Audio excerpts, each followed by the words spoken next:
Hello everyone, welcome back to my channel.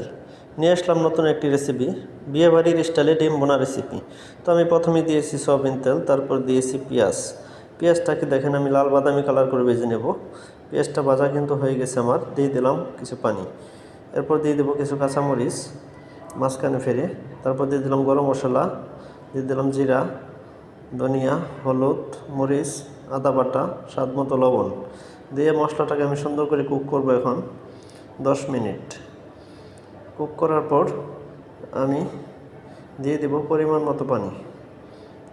দেখেন সুন্দর করে কষানি হয়ে গেছে। আমি দিয়ে দিলাম পরিমাণ মতো পানি, দিয়ে দিলাম 250 গ্রাম ধনেপাতা কুচি।